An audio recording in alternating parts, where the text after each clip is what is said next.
Hello and once again welcome back to my channel. और मैं हूँ ललिता मनहास। आज मैं फिर लेकर आई हूँ एक सर्दियों की रेसिपी जिसे हम बनाएंगे मक्की के आटे से। आज मैं शेयर करने जा रही हूँ मक्की के आटे की मेथी वाली रोटियाँ, जब पराठे कह सकते हैं आप, क्योंकि हम इसमें घी भी लगाएंगे। लेकिन मक्की का आटा जो मैं इस्तेमाल कर रही हूँ वो है पहाड़ी मक्की का आटा, जो होता है सफ़ेद रंग का। नॉर्मली जो पीले रंग का आटा मिलता है बाजार में, लेकिन सफ़ेद रंग का आटा बहुत कम मिलता है। ये पहाड़ों पे जो मक्की उगाई जाती है वो सफ़ेद रंग की होती है, तो ये पहाड़ी मक्की का आटा होता है। तो जैसे कि आपको मालूम ही है, मैं जम्मू में आ गई हूँ, तो पहाड़ी मक्की का आटा इस्तेमाल ना करूँ ऐसा कैसे हो सकता है। तो आज मैं आपके साथ शेयर करने जा रही हूँ पहाड़ी मक्की के आटे से मेथी के पराठे, फ्रेश मेथी के पराठे बनाएंगे। पहाड़ी मक्की का आटा अगर आपको ना मिले तो नॉर्मल मक्की के आटे से भी सेम इसी तरह से रोटी बना सकते हैं। तो चलिए बना लेते हैं मक्की की रोटी, वो भी पहाड़ी मक्की के आटे से। चलिए मैं आपको दोनों तरह के आटे दिखा देती हूँ। पहले ये है पीला मक्की का आटा और ये है सफ़ेद रंग का पहाड़ी मक्की का आटा। पीला मक्की का आटा जो है वो नॉर्मली हर जगह मिल जाता है, लेकिन ये सफ़ेद वाला हर जगह नहीं मिलता। तो आज हम इसी सफ़ेद मक्की के आटे से बनाएंगे मेथी के पराठे या मेथी की रोटी आप कह सकते हैं। उसके लिए मैंने मेथी को अच्छी तरह से धोकर साफ़ कर और काट लिया है। तो अब सबसे पहले हम आटे को गूंदेंगे, और आटा गूंदने के लिए हम पानी को अच्छी तरह से बॉईल कर लेंगे। बॉईल क्यों करना है वो भी मैं आपको आगे बताऊंगी। मैंने यहाँ ले लिए हैं 3 कप मक्की के आटे के, और इसे मैंने छान लिया है। क्योंकि ये लोकल चक्की पे पिसा हुआ आटा है तो इसमें बुरादा बहुत होता है, तो इसलिए इसको छानना बहुत ज़रूरी है। अब इसमें डाल देंगे मेथी। मेथी भी आप थोड़ी कम या ज़्यादा डाल सकते हैं। यहाँ मेरी मेथी जो है ये भी लगभग 3 कप ही है। आप चाहें तो इससे थोड़ी सी कम भी डाल सकते हैं।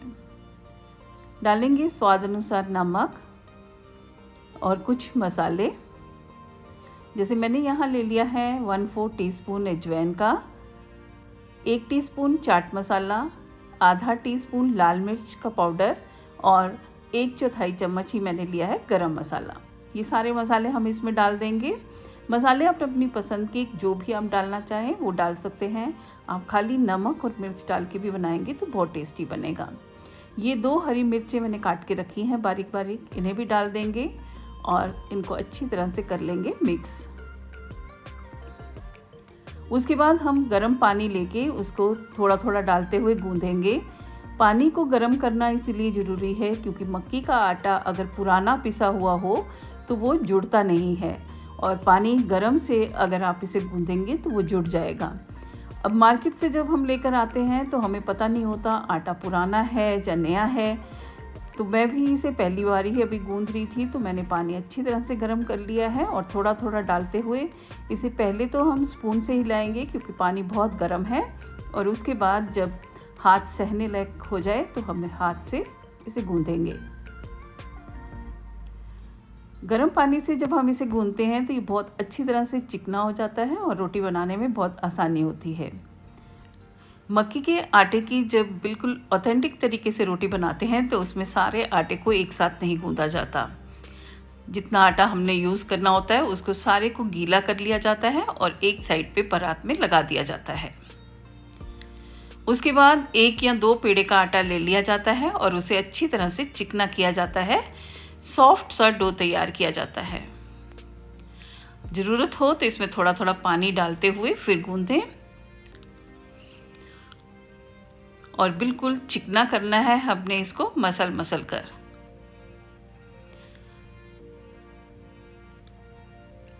इस तरह से हाथों से मसलेंगे। ये हथेली का ये पार्ट जो है, इससे आटे को इस तरह से दबा दबा के मसला जाता है।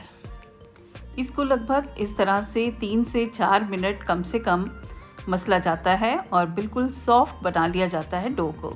उसके बाद अपने मनपसंद जितना आपको बड़ी रोटी या छोटी रोटी चाहिए उसके हिसाब से पेड़ा बनाइए और इसे फिर हाथों से ही थपक कर बड़ा कर लीजिए। चाहे तो पेड़े को इस तरह से चकली बनाकर स्टार्ट कर सकते हैं, या डायरेक्ट पेड़े के ऊपर भी हाथ मार के उसको थपक सकते हैं। तो यहाँ मैंने छोटी सी चकली बना ली है। उसके बाद ज़रूरत हो तो हाथों को आप पानी भी लगा सकते हैं। शुरू में एक बार ही पानी लगाएं, ज़्यादा पानी लगाने से भी रोटी को इस तरह से थपकना मुश्किल हो जाता है। बस इसी तरह से उंगलियों से थपकते रहें और घुमाते रहें तो रोटी हमारी गोल होती जाएगी और पतली भी होती जाएगी। रोटी को थपकने के लिए उंगलियों के आगे वाले हिस्से से आप इसे दबाएंगे, प्रेस करेंगे और घुमाते जाएंगे तो इस तरह से गोल रोटी बनकर तैयार हो जाएगी। और अगर आपको लगे कि बीच से रोटी मोटी है तो बस इस तरह से हाथ से थोड़ा थोड़ा सेंटर से दबा दीजिए तो वो बिल्कुल पतली हो जाएगी। तो लीजिए, हमारी रोटी थपक कर बन गई है, बेलने की ज़रूरत नहीं है। अब तवा करेंगे गरम और उस पर लगाएंगे थोड़ा सा घी। मैं घी लगा रही हूँ क्योंकि मुझे पराठे बनाने हैं और साथ ही मेरा लोहे का तवा है ताकि इसके साथ रोटी चिपक ना जाए। बस अब इसे मीडियम फ्लेम पे हम इसे पकाएंगे, बहुत ज़्यादा हाई फ्लेम नहीं करेंगे क्योंकि हमें रोटी अंदर तक अच्छी तरह से सेकनी है। एक तरफ से जब सिक जाए, लगे कि थोड़ा सिक चुकी है, तो किनारों से इस तरह से थोड़ा सा इसको ढीला कर लें और उसके बाद हल्के हाथ से ही पलटें।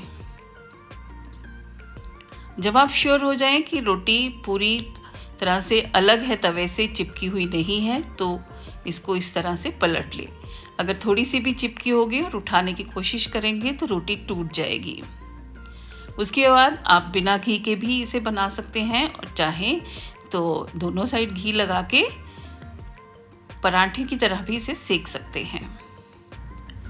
मैंने इसमें दोनों तरफ से घी लगाया है क्योंकि मैं इसे पराठे की तरह बना रही हूँ।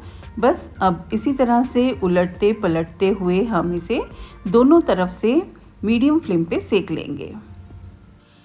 मेथी डालकर जब हम मक्की की रोटी बनाते हैं तो ये और पौष्टिक हो जाती है और सर्दियों में खासकर इसे बहुत शौक से खाया जाता है। तो लीजिए, हमारी मक्की की रोटी मेथी वाली एक बनकर तैयार है। बस इसी तरह से बाकी की रोटियां भी बना लेंगे।